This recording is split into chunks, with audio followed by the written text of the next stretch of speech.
Kontak Wirat nih. Ayo. Yuk.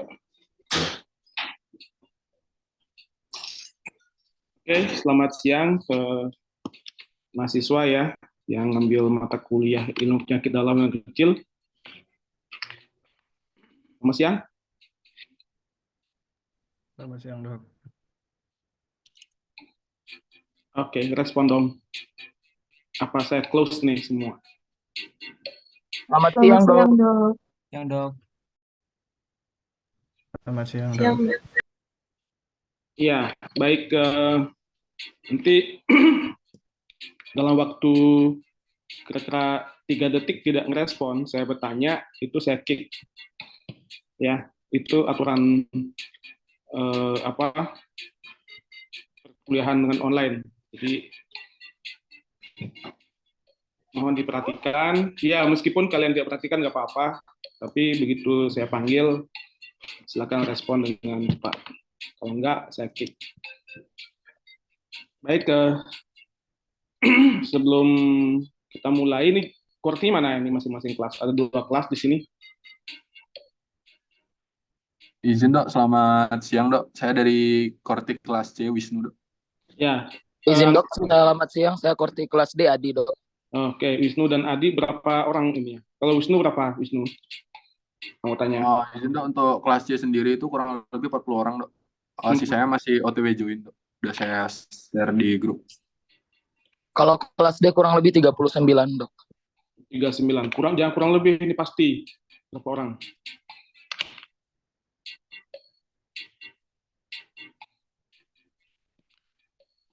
Tiga 39, Dok. 39 tambah 40 berarti 79. Kita batasi sampai pukul 13.18. Setelah itu saya nggak admit lagi.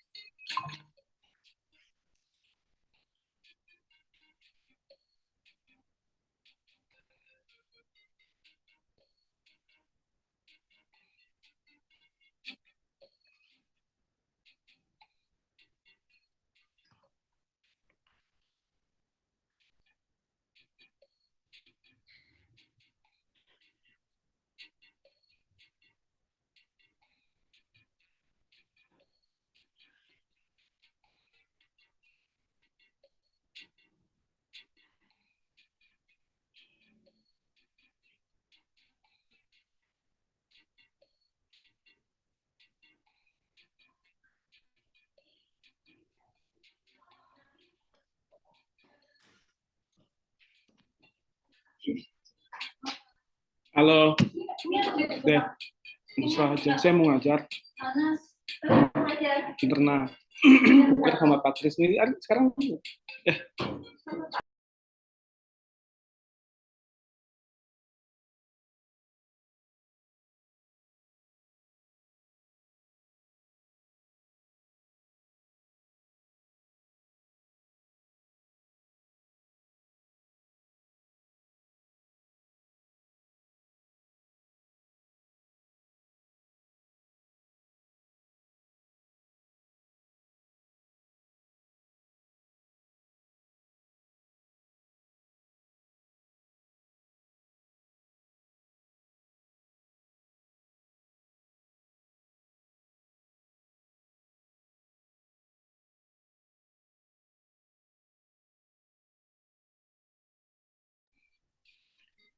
Oke, baik. Kita mulai kuliahnya. Di giliran saya sekarang untuk media yang mungkin saat ini. Ya, oke, share screen dulu.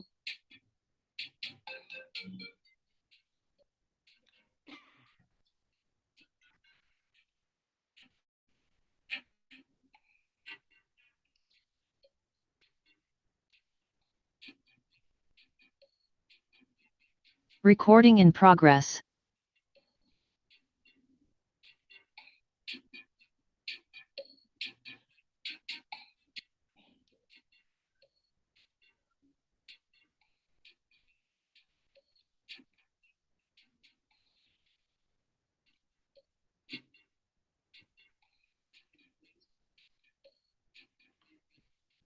Baik, apakah sudah terlihat di layar? Terlihat, Dok. Baik. Ya, oke. Saya mulai tentang penyakit sistem tractus urinarius ya. Jadi penyakit tractus urinarius ini atau penyakit perkencingan adalah suatu sistem yang mengatur tentang bagaimana volume air dan komposisi pada kimia darah ya. Jadi ini berkaitan dengan plasma darah, kemudian bagaimana daripada fungsional ginjal itu sendiri dalam menjaga cairan, menjaga elektrolit dan menjaga keseimbangan asam dan basa tubuh dalam satu posisi yang homeostasis. Jadi keseimbangan. Nah, penjagaan ini bagaimana dia menjaga si ginjal menjaga itu dapat berupa filtrasi, kemudian absorpsi dan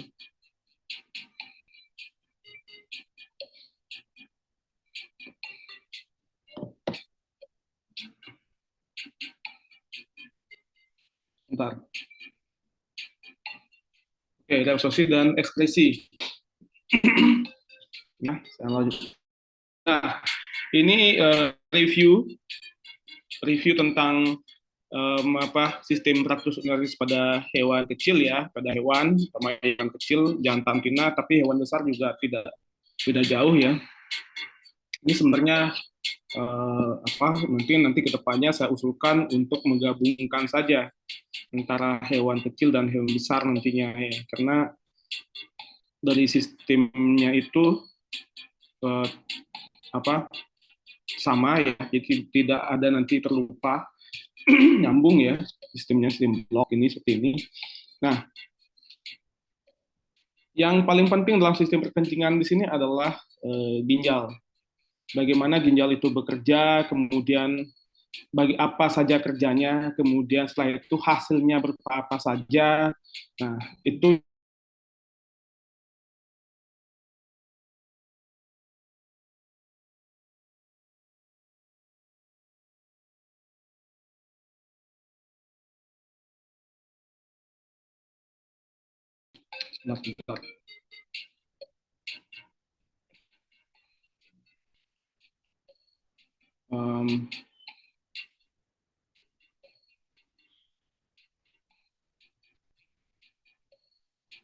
ya.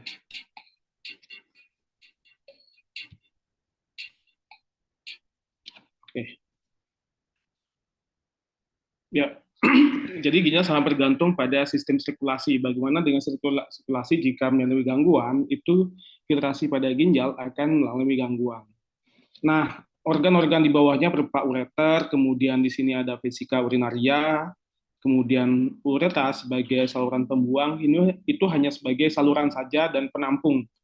Jadi tidak banyak berfungsi ya, tapi berperan ya. Tidak banyak fungsinya hanya sebagai selang, sebagai saluran dan sebagai penampung pada vesika urinari atau bladder, kemudian sebagai tempat pengeluaran urin pada ureternya. Nah, di sini kalian lihat pada gambar itu ini yang jantan, ini yang betina ya. Di sebelah kanannya itu jantan, sebelah kirinya itu betina. Nah, Secara umum itu tidak berbeda jauh antara komposisi bagaimana sistem perkencingan pada jantan maupun betina. Hanya saja di sini pada betina itu yang pertama adalah uretranya. Uretranya itu cukup panjang, ya, dianggap sebagai cukup panjang ya dibanding dengan yang betina. Jika di compare satu ras maupun apa ya satu jenis hewan terus satu ras hewan itu uretra pada jantan cenderung lebih panjang daripada betina. Nah, dan pada jantan itu ada sedikit kompleksivitas, yaitu adanya sistem kelamin ya, yaitu pada testis yang bergabung nanti salurannya itu dengan uretra. Jadi ada sedikit kompleksivitas, tapi pada betina itu tidak ada. Jadi saluran uretra pada betina itu tidak menjadi satu dengan saluran indung telur.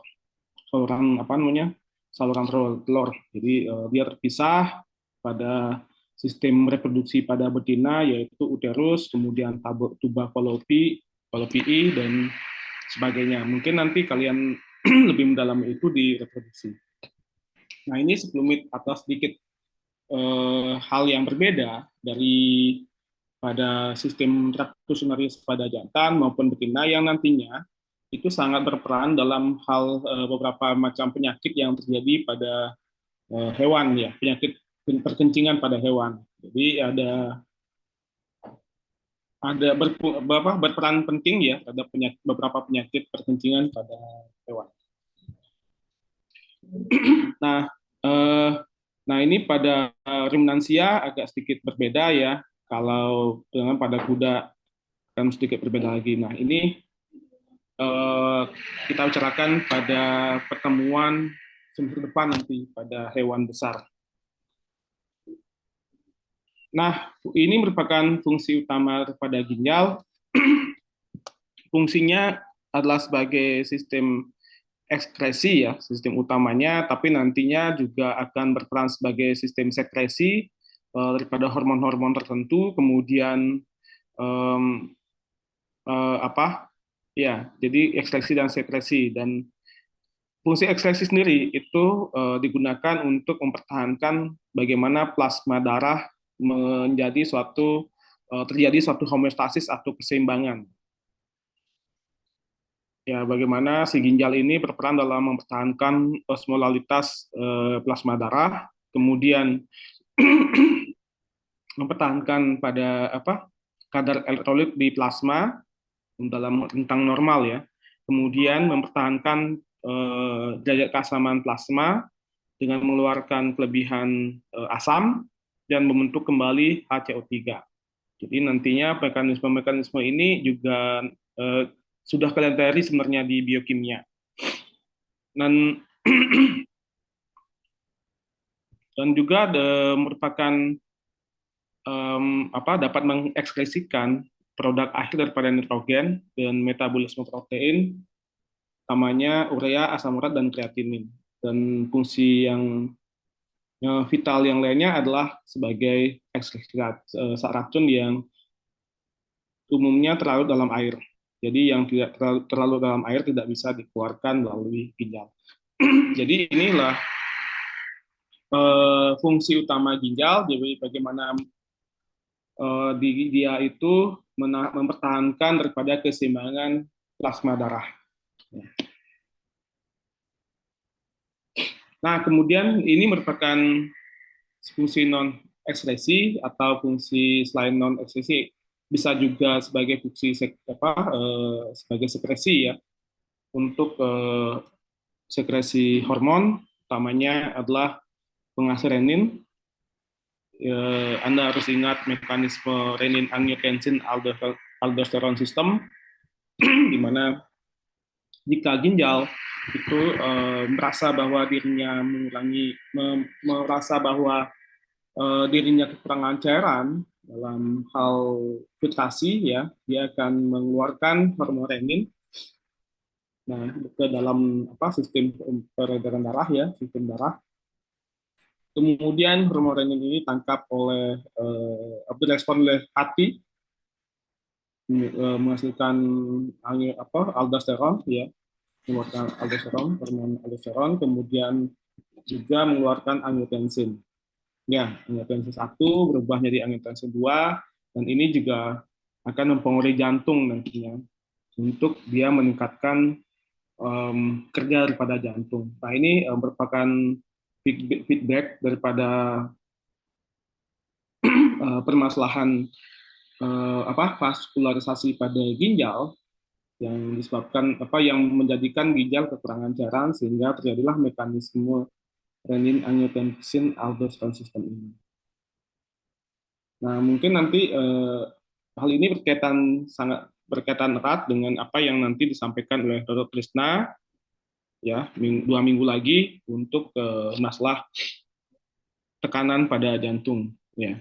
Bagaimana tekanan aktif, positif, maupun tekanan yang negatif, ya, yang respon daripada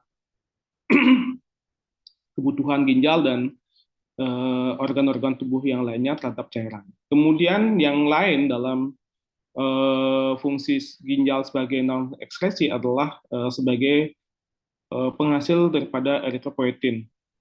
Dan ini dapat menstimulasi produksi sel darah merah pada susun tulang. Kemudian pada metabolisme vitamin D juga.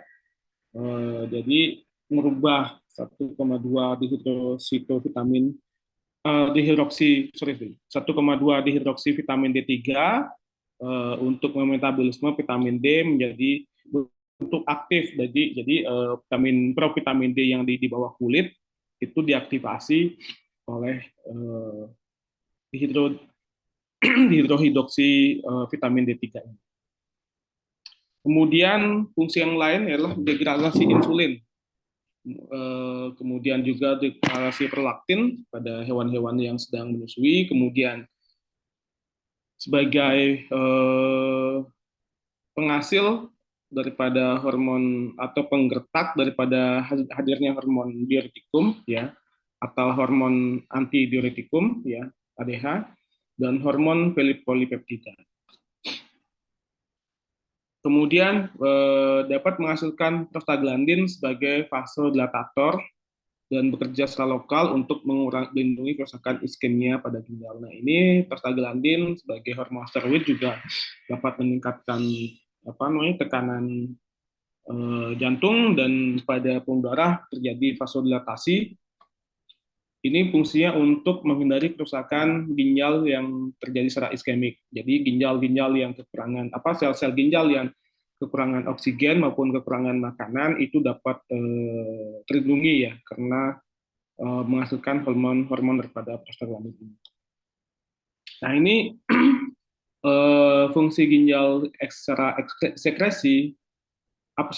ekskresi maupun sekresi itu sangat penting, ya, dan harus kalian ketahui sebagai calon dokter, ya, bagaimana mekanisme yang terjadi dalam tubuh, ya. Jadi kalian nanti sebagai dokter memberikan suatu tindakan pada hewan. Nah, ini apakah dalam posisi ginjal itu dalam posisi sebagai penghasil renin atau ginjal dalam posisi yang bekerja secara normal.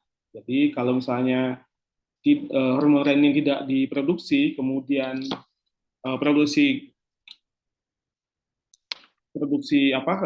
urinnya sedikit, itu apa yang harus diberikan dan bagaimana mekanisme yang terjadi. Misalnya diberikan prostaglandin misalnya.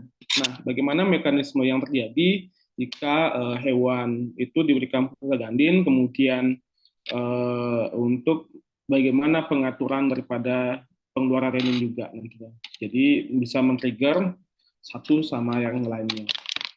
Ya, jadi kalian bisa mengobati atau mencegah terjadinya kelanjutan penyakit pada sistem perkencingan jika sudah mengetahui mekanisme-mekanisme yang terjadi dalam tubuh, khususnya pada ginjal itu sendiri. Kalau ada pertanyaan, di raise hand saja, ya, silakan. Oke, nah ini prinsip penyakit pada ginjal, ya. Jadi kalian tidak usah banyak menghafal sebenarnya ya. Jadi prinsip-prinsip ini saja yang dipegang.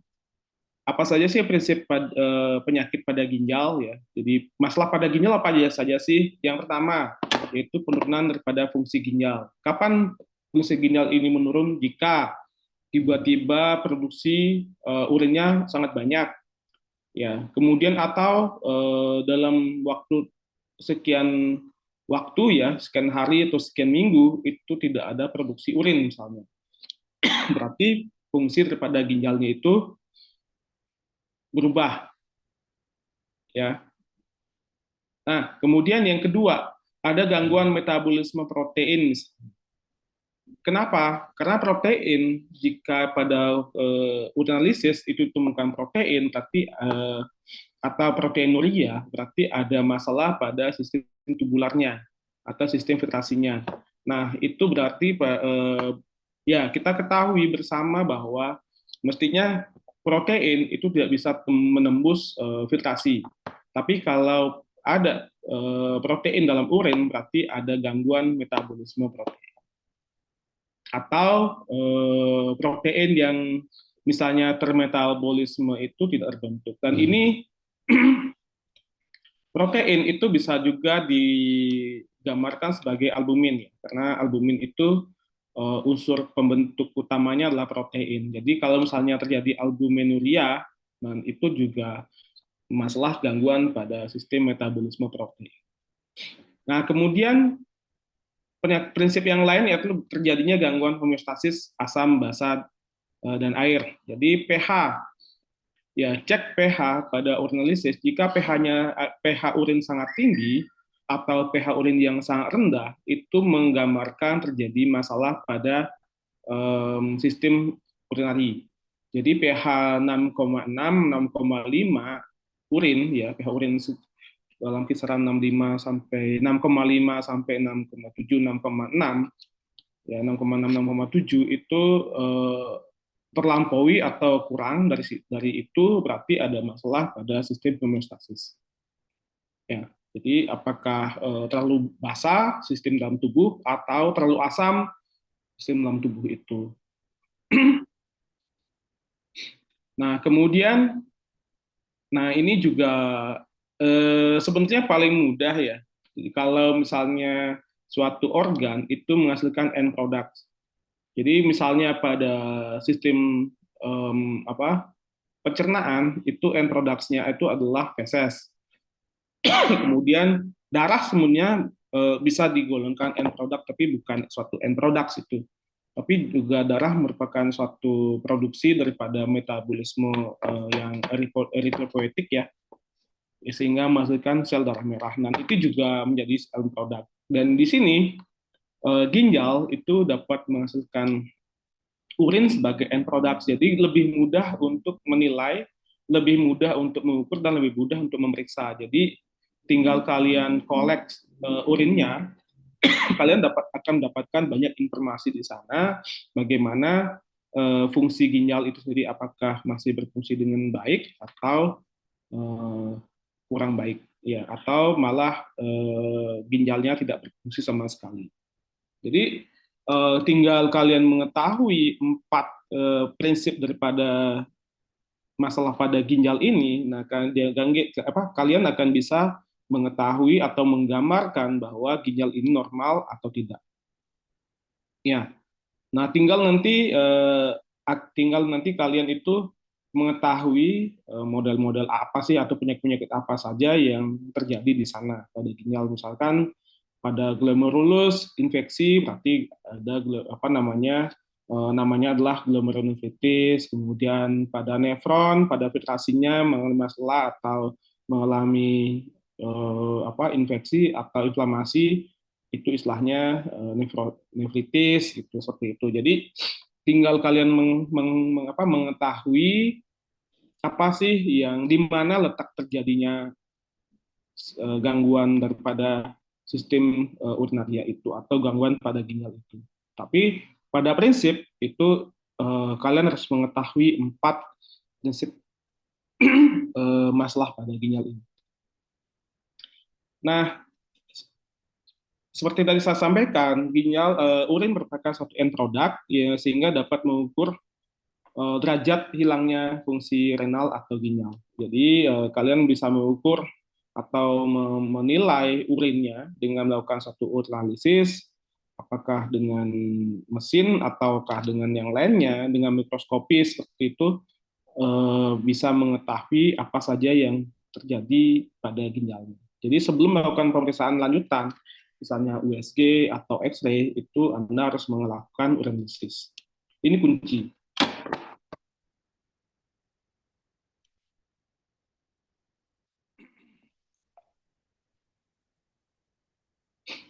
Baik, nah ini adalah penyebab terjadinya insufisiensia ginjal, ya insufisiensia renal. Nah, ada 3 konsep yang kalian tidak usah dihafal juga 3 konsep ini yang menyebabkan terjadinya insufisiensia atau kegagalan pada ginjal atau masalah pada ginjal.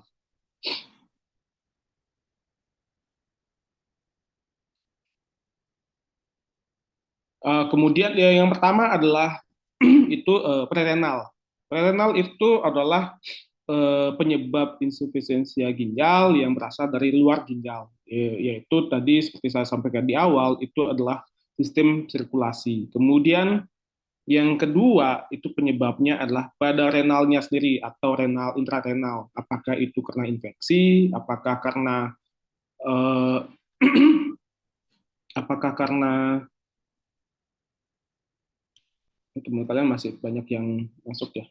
Apakah karena infeksi, inflamasi, kemudian apakah karena parasit tertentu ya, bisa saja, atau gangguan-gangguan filtrasi pada renalnya. Jadi penyebabnya di dalam ginjal itu sendiri. Ya.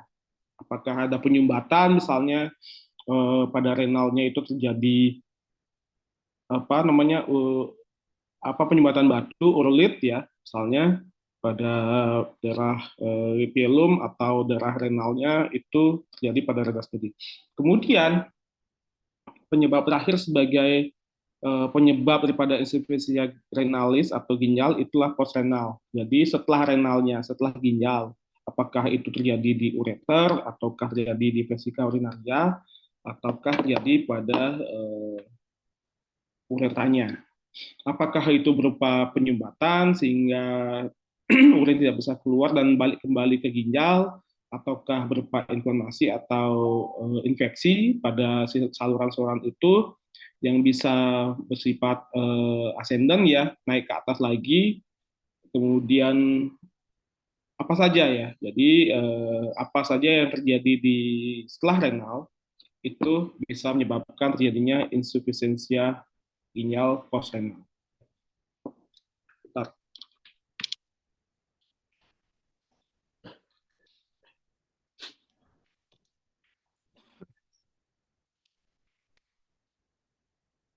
Baik, kalau ada pertanyaan, silakan ditanyakan ya.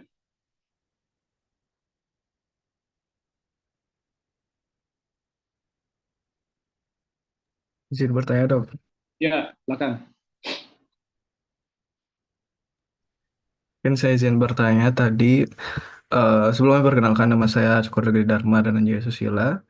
Jadi sini saya izin bertanya, tadi sudah dijelaskan bahwa dari penyakit ginjal sendiri itu eh, harus diperiksa dulu urinnya secara autolisis, dan mungkin saya izin bertanya, yang dicek itu apa ya, Dok? Dan penurunannya kan biasanya kalau di manusia sendiri itu ada indikator seperti sudah mengalami penurunan 60% atau masih optimal hanya 50% saja. Apakah di hewan sendiri itu seperti itu juga nggak, Dok?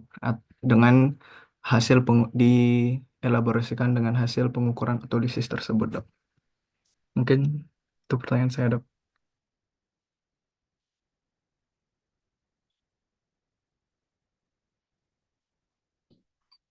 Ya, oke. Jadi pertanyaan bagus. Ini baru masuk dan nanya ya. Untuk tingkat kerusakan ginjal. Jadi harus diperiksa tingkat kerusakan ginjal. Nanti mungkin di akhir kuliah itu ada bagaimana cara pemeriksaan tingkat kerusakan ginjal. Nah, itu yang menilai terjadi kerusakan ginjal 50, 40, 70 persentase tadi itu. Jadi apakah ginjalnya masih berfungsi sekian persen atau kerusakan ginjalnya sekian persen. Nah, pada prinsipnya pemeriksaan pada ginjal itu pada hewan itu sama saja dengan di manusia, yaitu dengan melakukan uji urinalisis, yaitu kimia urin, ya, kemudian uji sedimentasi urin, apa saja yang terjadi pada endapan-endapan, apa saja yang terdapat pada endapan-endapan urin secara mikroskopis di bawah mikroskop, dilihat di mikroskop ya maksud saya, di mikroskop, kemudian uji organoleptik urin, jadi urin baunya seperti apa, konsistensinya seperti apa, kemudian warna seperti apa. Jadi sama saja, overall sama. Jadi, pemeriksaan pada manusia, pada hewan, untuk urin analisis itu sama. Untuk derajat penilaian derajat parahan itu sama saja, itu bisa lakukan dengan nanti ada teknik biopsi namanya, itu bisa melihat secara histologi bagaimana struktur pada ginjal, apakah sudah terjadi kerusakan secara berapa persen, itu bisa. Ya, jadi bisa dengan pan biopsi atau dengan pan biopsi yang khusus untuk ginjal utamanya, bisa diambil jaringan ginjal dan kerusakannya. Jadi sama saja prinsipnya pada hewan maupun pada manusia, namun yang membedakan nanti mungkin nilainya, nilai kerusakannya. Kalau pada pada hewan kucing itu jika kerusakannya sampai 80% misalnya atau 90% baru dinyatakan bahwa ini kerusakannya parah. Nah, pada anjing itu mungkin hanya 70% atau 60% sudah masuk golongan parah. Jadi agak sedikit berbeda pilihannya. Kenapa? Karena kucing itu memang sangat sensitif dengan sistem perkencingan ya, karena tubular kucing itu sangat panjang. Jadi proses reabsorpsi pada kucing itu sangat tinggi sekali. Makanya kalau kalian punya kucing, itu urin kucing sangat pekat, jangan sangat bau. Karena proses reabsorpsi pada ginjal itu sangat tinggi. Nah, tubular kucing panjang, ya, karena itu penyebabnya. Tapi pada hewan lain itu tidak. Nah, makanya pada kucing itu sering terjadi masalah-masalah pada Tractus urinarius, ya. Makanya sampai dikenal adanya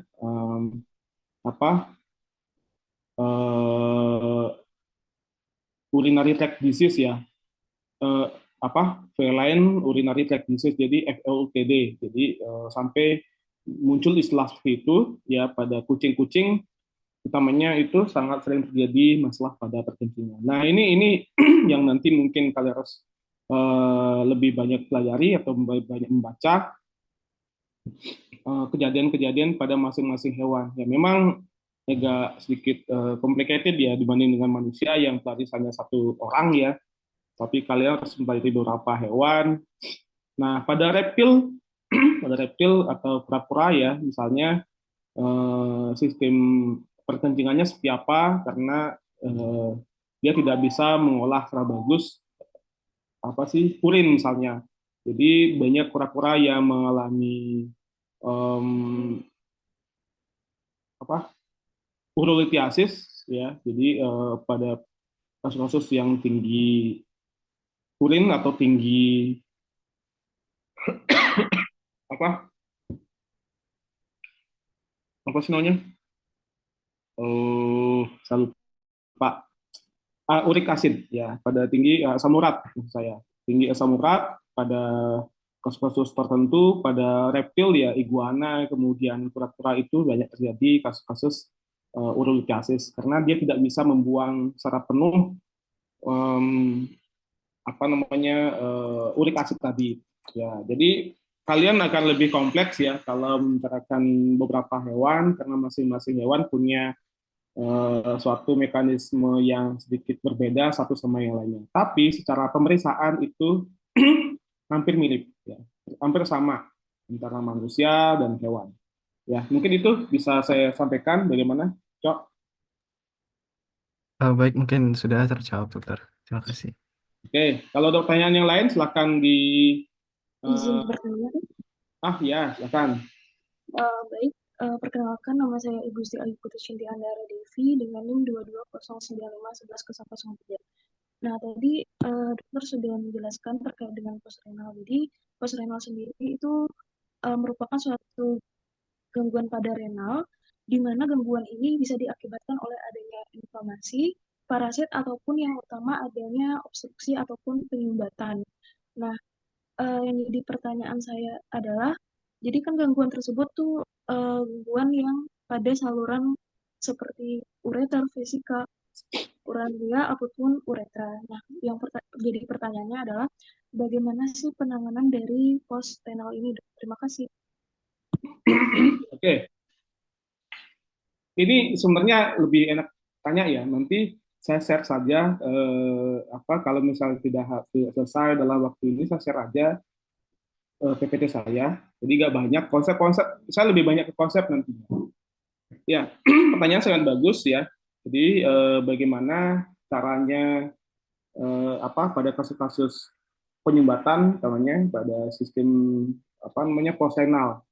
Jadi kejadian postrenal itu bisa disebabkan terjadinya penyumbatan, baik itu penyumbatan oleh adanya urolit ya, atau penyumbatan karena inflamasi. Jadi kalau inflamasi nanti ini catatan-catatan saja buat kalian. Kalau inflamasi itu pada gambaran USG itu pada sistem perkencingan biasanya ya kalian harus tahu juga sih kalau misalnya terjadi inflamasi atau peradangan itu kan ada pancar radang ya, ada panas, kemudian penambahan kolor dubur kalor ya. Jadi pancar radang itu kalian harus hafal. Kemudian pada pemeriksaan tertentu bantuan daripada USG misalnya. Jadi kalau misalnya ada penebalan mukosa, jadi mukosa itu terjadi penebalan dan jika penebalannya tidak normal, berarti dia jadi inflamasi atau infeksi ya. Jadi ada penebalan di sana. Nah, bagaimana cara tahu penebalan misalnya pada vesika urinari misalnya? Kalian harus USG melakukan suatu tindakan examination USG examination ya. Jadi pemeriksaan USG itu pada saat vesika urinarianya itu penuh. Jadi biarkan dulu penuh sebelum kalian melakukan kateterisasi. Jadi biarkan penuh dulu untuk melakukan satu tindakan USG, kemudian baru dilakukan tindakan kateterisasi jika dibutuhkan. Kenapa? Secara normal pada kondisi vesika urinaria kosong itu normal mukosanya itu adalah tebal. Ya, jadi tebal dia. Kemudian jika dalam kondisi penuh, vesika urinaria penuh dan masih terjadi penebalan, berarti di sana terjadi inflamasi atau terjadi infeksi. Nah, begitu membedakannya. Karena pada kondisi normal, jika vesika urinaria penuh, itu mukosa daripada vesika itu tipis. Ya, itu bisa kalian bandingkan jika kalian melakukan suatu tindakan pemeriksaan dengan USG ya pada hewan yang pada hewan yang normal dengan hewan yang mengalami inflamasi pada fisikanya. Nah, itu dulu. Yang pertama adalah itu inflamasi tadi. Yang kedua, bagaimana jika terjadi urolitiasis, penyumbatan. Nah, penyumbatan itu bisa disebabkan oleh urolit maupun inflamasi itu tadi. Nah, urolit itu jika terbentuk, urolit dikatakan jika sudah terbentuk sebagai suatu batuan. Nah, sebelumnya itu ada berupa pasir, berupa serpihan. Jadi debris ya, berupa debris, berupa pasir, dan kemungkinan kalau kondisi-kondisi seperti itu tidak mengalami suatu atau menyebabkan terjadinya penyumbatan pada saluran perkencingan biasanya. Nah, apa yang dilakukan jika dalam pemeriksaan USG kalian temukan masih berupa pasir, layang-layang dia, dan pasirnya masih kecil-kecil ya, nanti bisa kalau misalkan kalian dapatkan radiologi ya, USG, itu minta saja dosennya untuk sedikit menggoyangkan probnya pada vesika urinaria, itu akan kelihatan pasir-pasir. Nah, kalau kondisi seperti itu dibutuhkan tindakan operasi. Ya, tidak dibutuhkan tindakan operasi atau operasi pada vesika atau yang namanya sitotomi. Tidak dibutuhkan. Anda cuma melakukan satu kateterisasi, kemudian dikeluarkan urinnya, lakukan flushing ya, dimasukkan NaCl fisiologis ke dalam urin, ke dalam vesika maksud saya, kemudian disedot lagi berulang-ulang sampai urinnya bersih. Itu tindakan flushing. Dan itu bisa dilakukan berulang-ulang selama mungkin 2 bulan, sebulan sampai 2 bulan. Ya, itu tindakan kalau terjadi serpihan atau ada terdapat serpihan atau pasir-pasir. Nah, bagaimana kalau dia bentuknya batu? Kalau bentuknya batu, cara yang paling mudah lakukan pembedahan, yaitu sistomi. Diambilin batunya satu-satu. Ya, jadi itu yang paling mudah karena tindakan pembedahan juga sangat membantu kecepatan dalam hal si hewan ini terbebas daripada rasa sakit. Itu sakit sekali kalau udah sumbat tuh sakit sekali. Ya. Nah kemudian setelah itu bisa di-maintain, setelah lakukan tindakan operasi atau tindakan kateter, itu bisa di-maintain. Jika ginjalnya itu tidak ada masalah, itu kalian bisa maintain dengan pro-urin. Jadi pakan-pakan yang pro-urin. Itu banyak tuh, banyak. Ada punyanya Proplan, punyanya Royal Canin, punyanya Science Direct, Science Direct apa sih? Lupa saya. Diet gitu loh, saya lupa. Ya, jadi saya lupa mereknya. Jadi beberapa produk premium itu mempunyai produk-produk yang pro urin.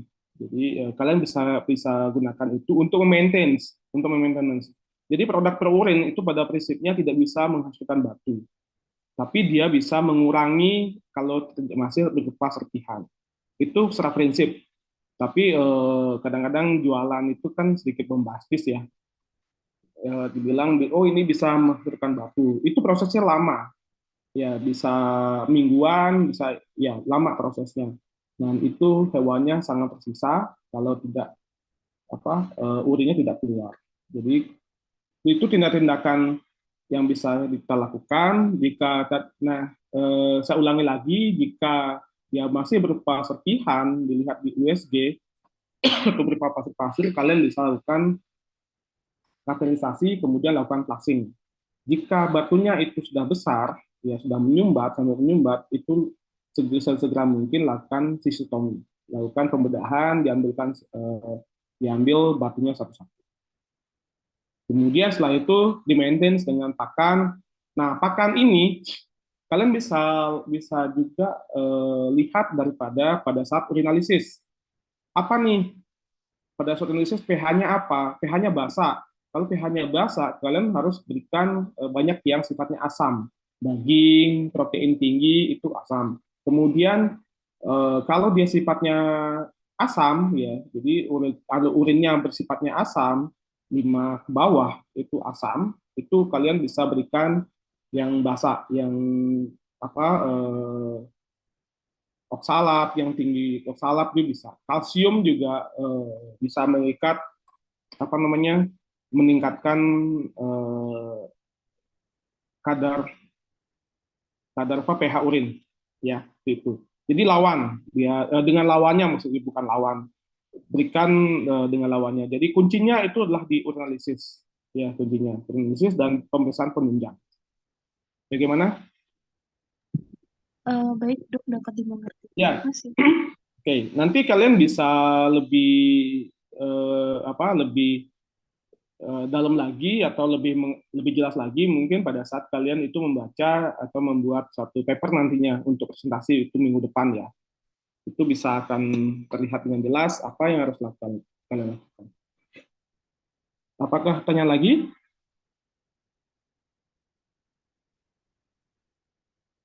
Tidak ada? Oke, saya lanjutkan dulu. Izin bertanya, Dok. Oke, silakan. Jadi perkenalkan sebelumnya nama saya Adli Purwan Seraip dari kelas C. Izin bertanya lebih lanjut yaitu mengenai penyebab insufisiensi ginjal atau IG. Kan tadi disebutkan ada 3 komponen penyebab, ada prerenal, intrarenal, dan juga postrenal. Ya. Itu bagaimana cara membedakannya ketiga jenis IG tersebut berdasarkan hasil pemeriksaan lab atau laboratorium? Itu apakah ada parameter atau tes khusus yang dapat digunakan untuk membedakannya? Terima kasih. Oke, untuk membedakan itu by data. Jadi kalian melakukan pemeriksaan yang sifatnya komprehensif. Jadi kalau misalnya pemeriksaan ginjal, jadi pemeriksaannya itu adalah dilakukan pada ginjal itu sendiri yang pertama. Jadi fokus pada ginjal yang pertama. Nah, jika ginjalnya itu tidak ada masalah, misalnya kalian lakukan urinalysis nih, oh tidak ada masalah nih, semua normal, gitu kan? Bilirubin negatif, protein negatif, glukosa negatif, kemudian bakteri juga negatif ya. Oh ini normal. Oke, kita lihat cek setelahnya. Cek setelahnya, oh tidak ada masalah dengan ya kencingnya bisa gitu, tapi sedikit mungkin. Atau apa ya dari urin yang dapatkan juga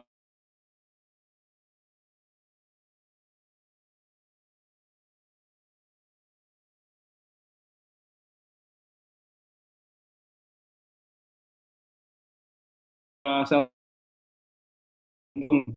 ya. Nah, itu berarti masalah sistem perkencingan, atau pada kasus-kasus tertentu itu arteri yang menginervasi renal, jadi pada arteri renalis itu terjadi penyumbatan misalnya. Itu kelihatan nanti pada saat USG. Jadi ada di situ USG itu tidak hanya bisa melihat ginjal sebenarnya, tapi kalau USG ya yang punya kemampuan yang bagus ya, itu bisa melihat bagaimana arteri renalisnya itu mengalami seperti apa, apakah dia mengalami penyempitan atau mengalami justru vasodilatasi misalnya. Ya, jadi bisa terlihat sana. Dan sebenarnya itu efeknya ke jantung. Ya, kemudian dilihat juga cek hormon. Hormonnya bagaimana? Ada kok pemeriksaan cek hormon ADH, antidiuretik hormon itu bisa. Kemudian reninnya juga dicek, hormon reninnya itu bisa. Jadi kadar hormon renin itu di dalam darah itu tinggi atau rendah. Kalau tinggi berarti masalahnya itu pada sistem sirkulasi. Yang respon, si ginjal itu memberikan suatu respon bahwa dia merasa kekurangan darah untuk difiltrasi, makanya dikeluarkanlah renin.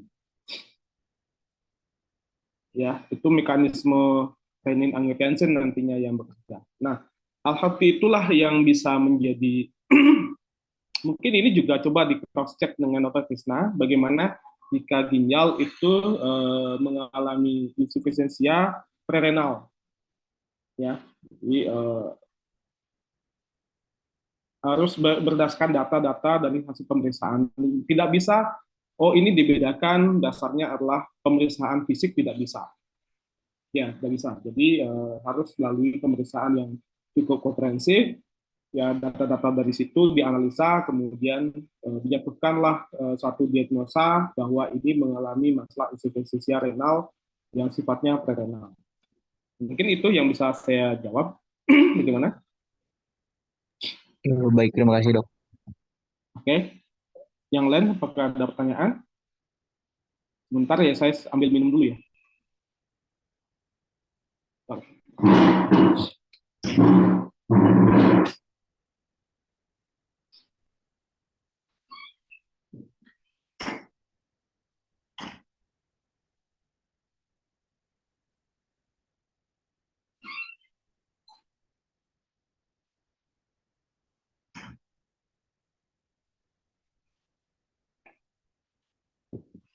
Oke, masih pertanyaan? Ada pertanyaan? Ada? Oke, saya tunggu ya. Nanti kita lanjutkan dulu.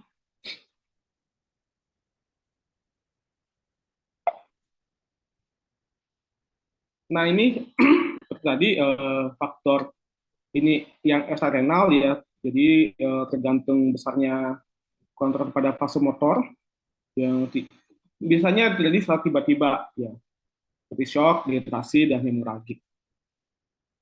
Kemudian intrinsik pada ginjal itu adanya abnormalitas filtrasi glomerulus, kemudian migrasi dan reabsorpsi pada tubular.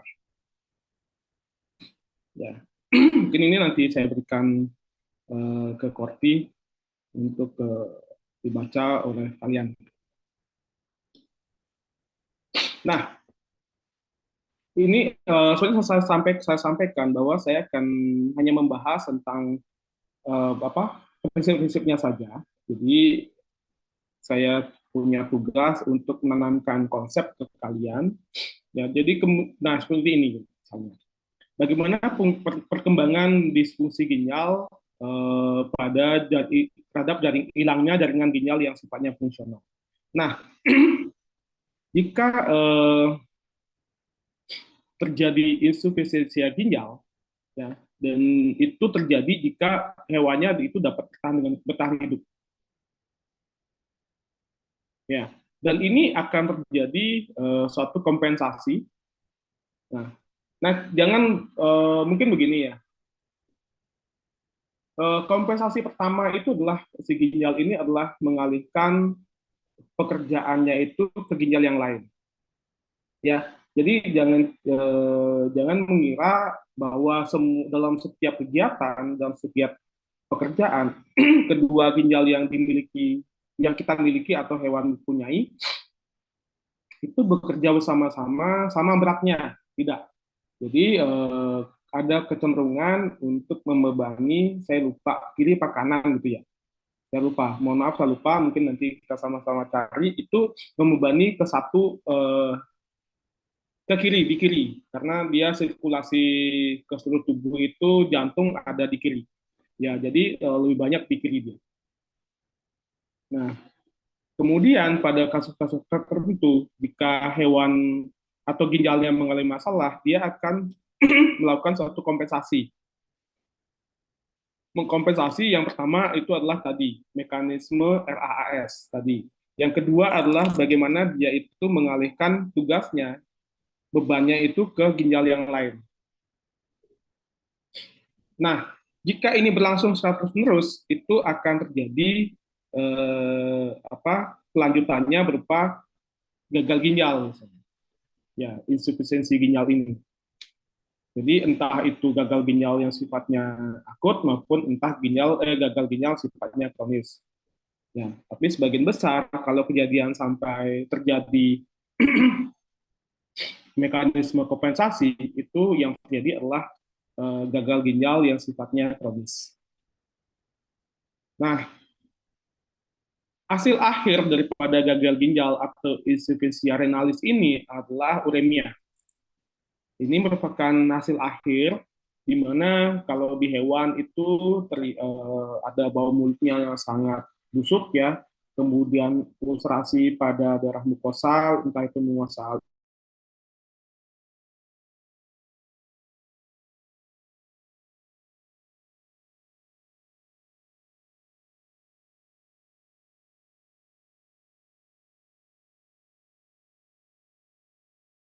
ciri dari uremia.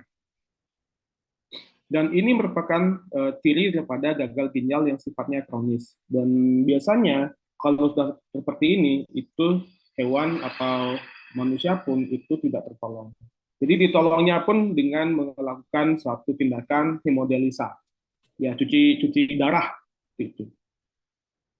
Jadi kalau tidak melakukan hemodialisa, itu tubuh akan mengalami racunan, ya tadi ada bau mulut, kemudian dan sebagainya.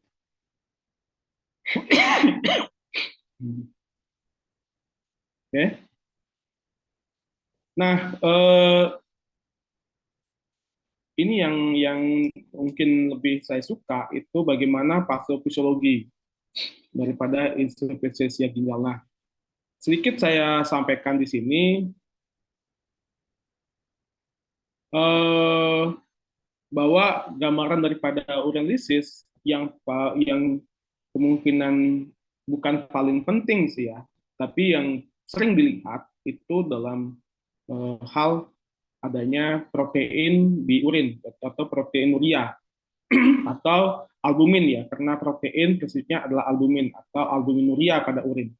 Nah, karena protein plasma itu sifatnya atau berat molekulnya itu sangat tinggi, itu sebenarnya tidak bisa lolos daripada filtrasi glomerulus atau nefron. Nah, jika mengalir dalam satu kapsul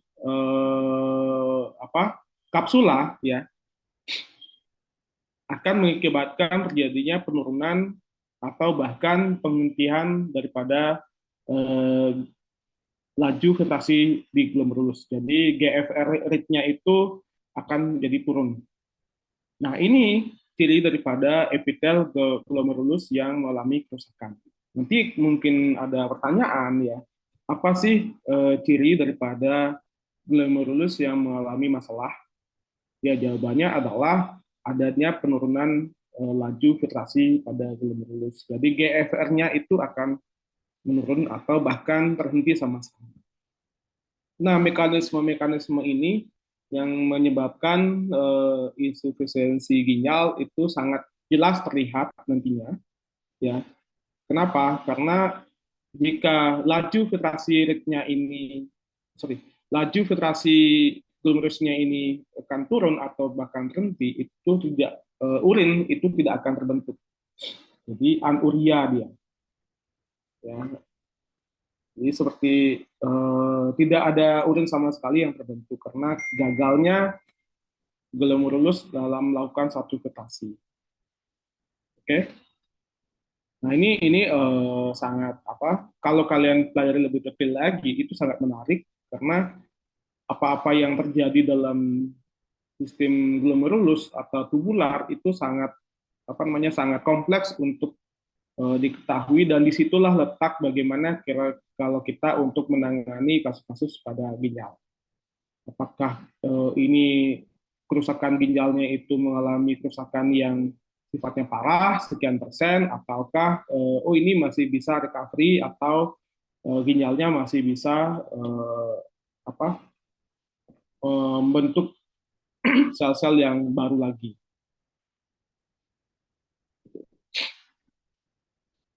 Nah, ini yang terjadi, apa yang saya sampaikan tadi, jika terjadi penghentian filtrasi glomerulus, jadi bengkaknya itu, jadi ginjal itu akan terjadi pembengkakan, namun ini sifatnya itu akut.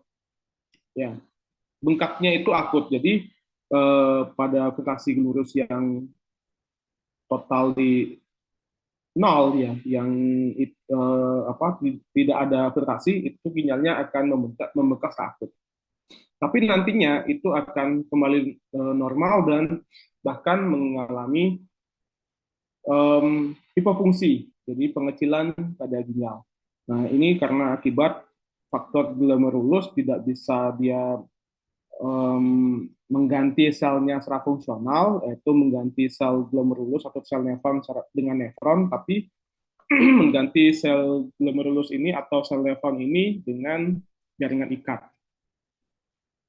Nah, apalagi seperti itu, semakin banyak tubulinya atau tubulusnya yang rusak, dan nantinya diakhiri dengan kejadian anuria atau tidak ada urin sama sekali yang diproduksi. Nah, ini catatan saja yang paling bawah ya. Jika kerusakan tubulus terlalu parah, apakah ada pergantian nefron ataukah terjadinya kompensasi. Tapi biasanya itu ini tergantung hewan juga sih. Pada hewan-hewan yang segera diketahui atau beberapa kali mengkonsumsi urin support, itu bisa pergantian levelnya bisa terjadi dengan baik. Namun pada hewan-hewan yang sudah lewat ya, artinya sudah mengalami pergantian tubular dengan jaringan ikat, itu kejadiannya akan sangat parah. Jadi tidak bisa lagi digunakan, ginjalnya tidak bisa lagi digunakan, dan ginjalnya mengalami hipofungsi renalis. Jadi ginjalnya mengecil, kadang-kadang sampai berjonjok-jonjok ya. Saya mohon maaf tidak ditampilkan gambarnya di sini, karena ginjal-ginjalnya itu diganti dengan jaringan ikat.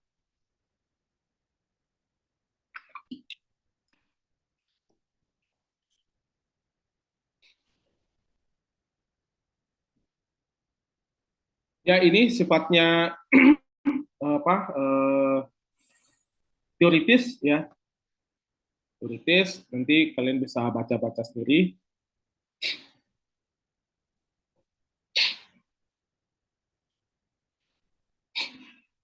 Apakah ada pertanyaan?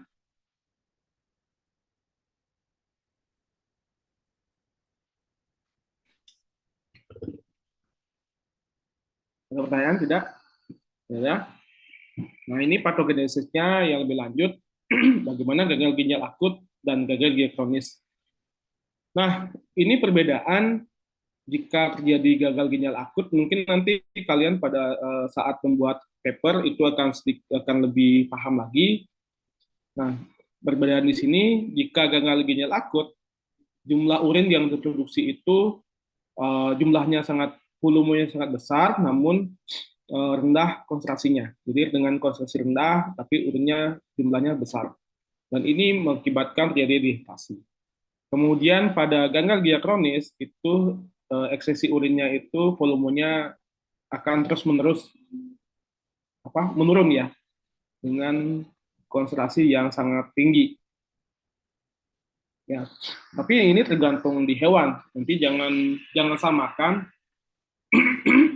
tingkat konsentrasi urin pada anjing, kemudian dibandingkan dengan pada kucing seperti tadi saya sampaikan. Jadi pada kucing itu normalnya memang konsentrasinya itu sangat tinggi ya, jadi pekat sekali dan baunya sangat menusuk sekali dibandingkan dengan anjing. Gitu.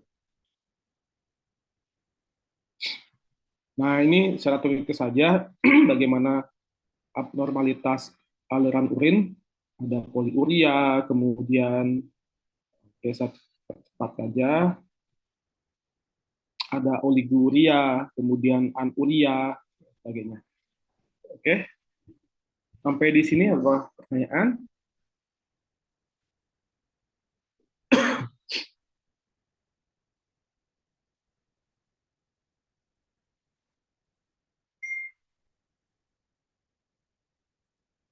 Nah, ini ada namanya istilahnya uremia, yaitu peningkatan total protein dan urea nitrogen dalam darah ya. Dan ini bisa diukur juga. Jadi selain melakukan urinalysis, kalian juga bisa melakukan kimia darah.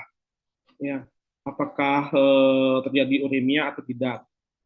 Kemudian jika terjadi uremia, tadi ada di kimia darahnya atau ada ulcerasi pada mukosa-mukosa, itu merupakan derajat akhir kepada gagal ginjal. Jadi setelah ini, jika tidak tertolong dengan baik, hewannya itu akan mengalami kematian.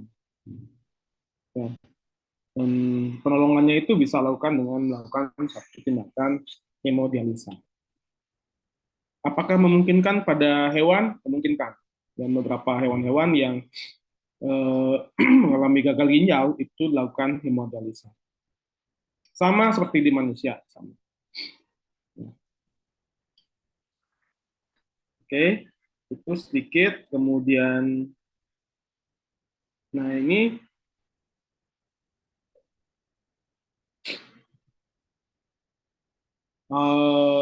tadi banyak kita bicara di ginjal karena memang utamanya ada di ginjal. Kalau di saluran yang lain itu seperti tadi saya sampaikan di awal, itu merupakan hanya sebagai saluran dan penampung ya. Jadi ada ureter, kemudian ya, ini secara histologi, kemudian ada vesika atau kantong kemih atau bladder. Ya, ada fundus, ada corpus, ya, dan vertex. Oke. Nah, seperti di gambarannya, ya tadi di awal juga sudah ada gambar ya. Jadi fungsi ginjal, kemudian ureter, ada vesika urinaria, kemudian ureter.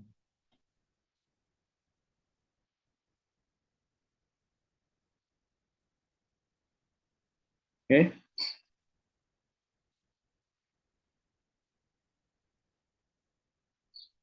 Pemeriksaan apa saja yang bisa dilakukan? Ya, itu pemeriksaan rektal bisa, kemudian radiologi, USG, kateterisasi, biokimia, mikroskopis, makroskopis, pemeriksaan urin rutin. Ini yang paling penting sebenarnya. Biokimia dan pemeriksaan urin rutin itu berupa bisa melakukan dengan dipstick ya, dan ada alatnya yang sudah bisa membaca. Jadi kami di Rumah Sakit Hewan juga sudah menyediakan alat-alat ini, bisa dilakukan pemeriksaan dengan lebih akurat lagi. Kemudian tes fungsi ginjal. Jadi tes fungsi ginjal dengan biokimia ada parameter-parameter yang bisa diukur untuk atau dilihat untuk fungsi ginjalnya. Kemudian ini tadi disampaikan ditanyakan oleh teman-temannya, yaitu bagaimana kerusakan ginjal itu bisa dilakukan dengan biopsi ginjal.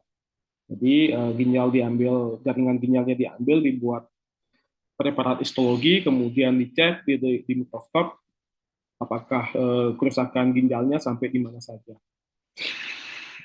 Tapi yang paling penting adalah ini, jadi pemeriksaan urin rutin. Jadi dengan makroskopis, mikroskopis, kemudian biokimia urin. Jadi karena urin merupakan end products, ya jadi lebih mudah untuk dicek. Tapi juga konfirmasi ke pemeriksaan darah dengan uji biokimia darah juga sangat penting untuk peneguhan diagnosanya. Nah, ini sudah biasa kalian lakukan di diagnosa klinik. palpasi ginjal kiri, kemudian palpasi ureter, kemudian palpasi PU, bagaimana, kemudian inspeksi penis, perfusium, uretra, dan sebagainya. Biopsi ginjal pada sapi itu bisa melalui kulit ginjal bagian kiri dan sebagainya. Ya. Uji-uji ada uji berbasis urin, uji berbasis darah, dan combine. Jadi ini yang dilakukan. Jadi uji-uji inilah yang menjadi poin penting bagaimana kita bisa mendiagnosa apakah tingkat derajat keparahan daripada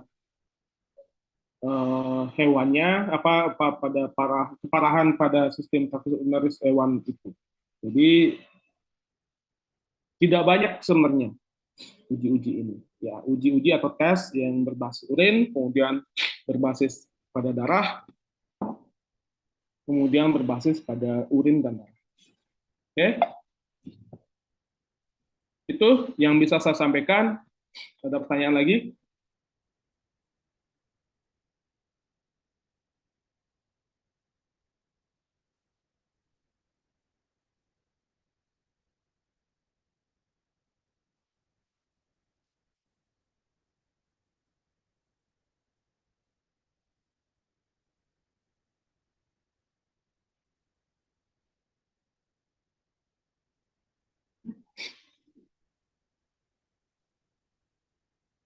Ada pertanyaan?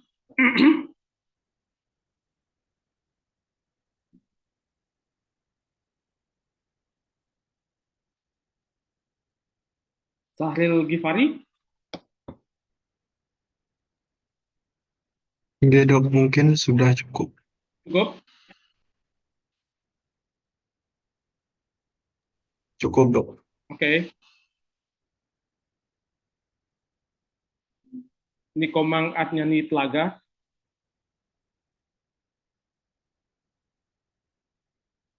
Sejauh ini sudah cukup, Dok. Oke, baik. Kalian ini, oke. Online ini dengan apa? Bentar, saya cek.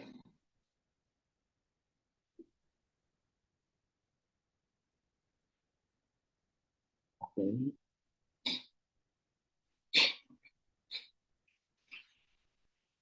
Oke, silakan kita quiz sebentar.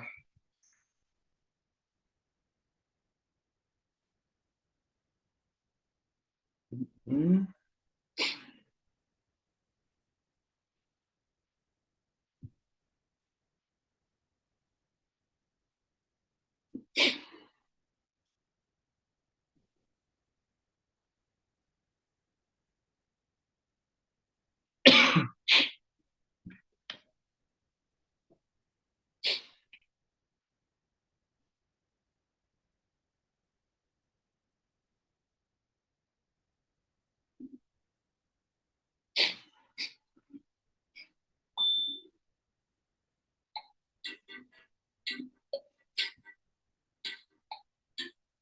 Baik, persiapkan HP-nya.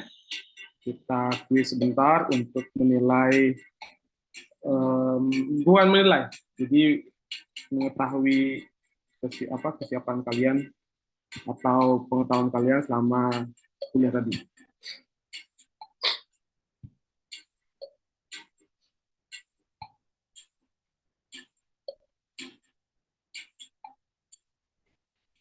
Oke, sudah terlihat, silakan dengan Kahoot.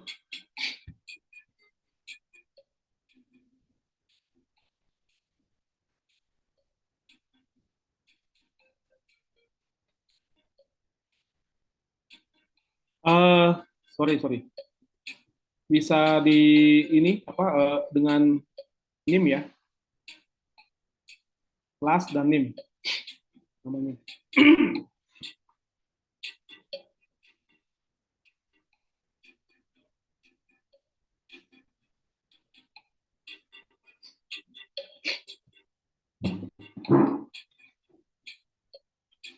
Oke, saya tunggu 1 menit ya.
Oke, nggak usah dipaksakan kalau nggak bisa masuk.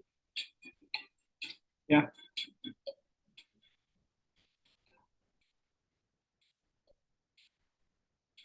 Jangan juga keluar.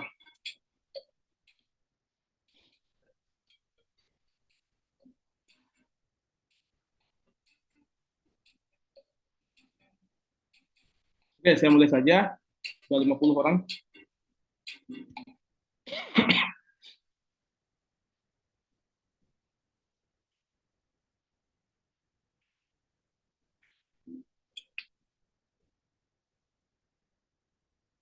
Fungsi dari ginjal adalah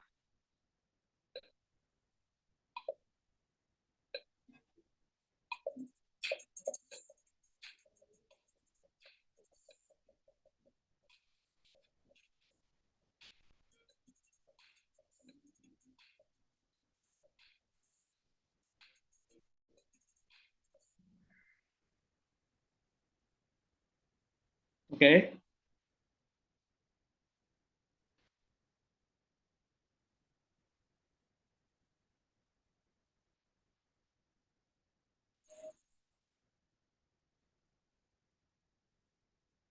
Next ya.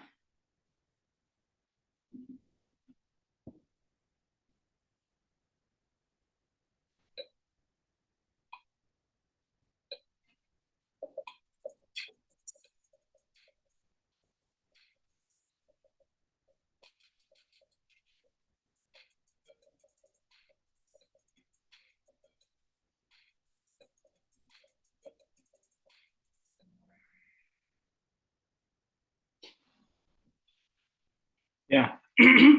Jadi gangguan metabolisme protein, homeostasis asam basa, dan penurunan fungsi ginjal. Oke.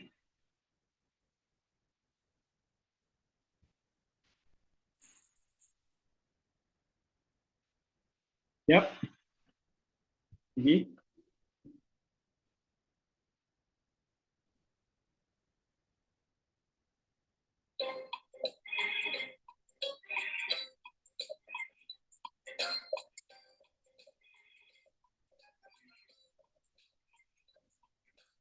jangan terjebak dengan semua jawaban salah, semua jawaban benar.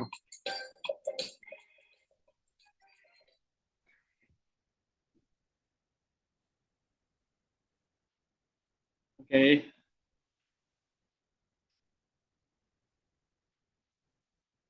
Next. Apa ini? Oh, next lagi. Yap.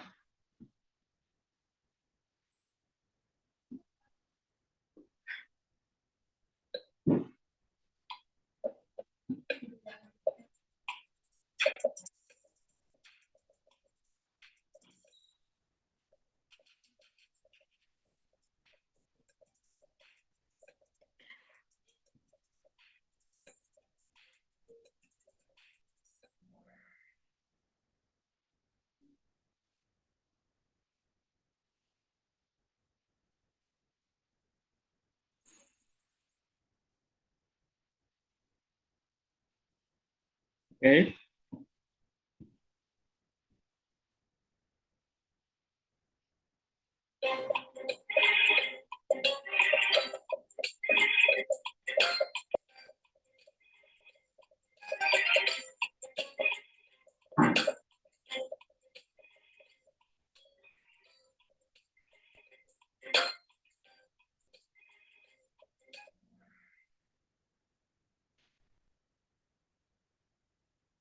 Yap.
Tanpa mikir jawabannya semua jawaban benar ya. Oke, Mas. Siap.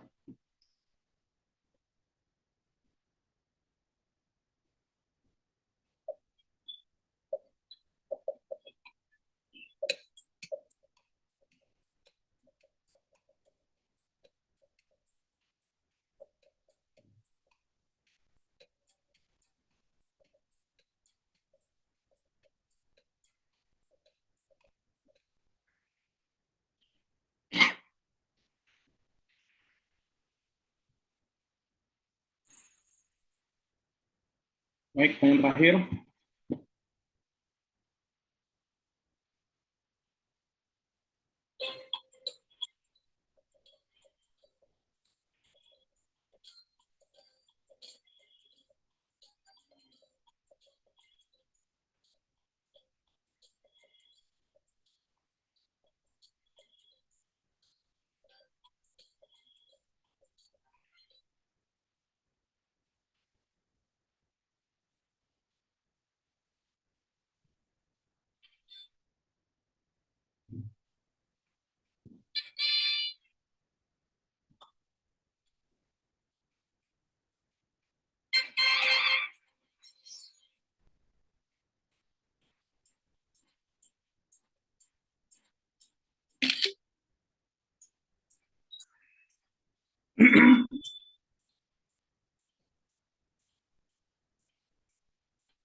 Oke, baik. Jadi itu untuk evaluasi kuliah kita siang hari ini ya. Jadi tidak usah khawatir. Itu tadi siapa yang pertama? Siapa yang pertama tadi? C berapa itu?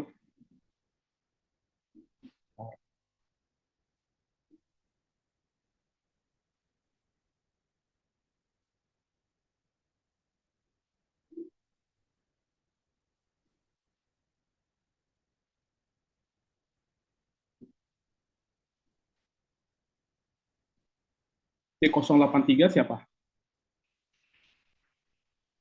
Izin masuk saya, Dok. Oh, Manik karena itu ya. 083. Kemudian 18 7 3117 yang 18 17 siapa? 18 317 siapa? Yang 18 317. Oh. Saya dok.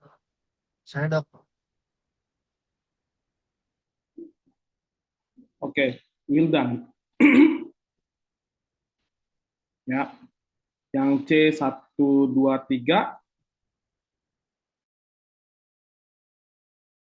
Izin masuk. Oke, ya, baik. Ya, ada orangnya ya.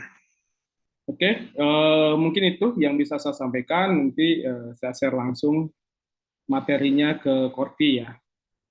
Oke, ada pertanyaan sebelum saya tutup akhiri untuk pertemuan hari ini?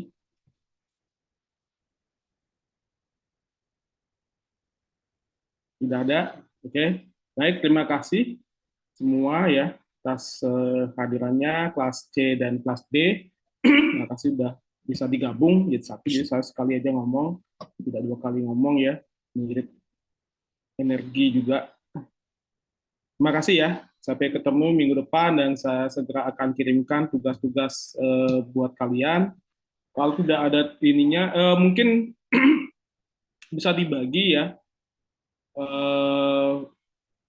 Apa? Kelas C, kelas D gabung, kalau bisa gabung minggu depan gabung, kalau nggak bisa ya pisah. Itu di silabus apa RPS-nya itu kan ada tentang urutiasis, tentang glomerulonefritis, atau mungkin nanti saya akan perjelas lagi deh untuk tugas-tugasnya dan saya nanti beritahu ke sepertinya bagi menjadi 4 grup ya, masing-masing kelas jadi 4 kelompok. Ya, oke, terima kasih. Jaga kesehatan buat kalian semua, dan selamat sore ya.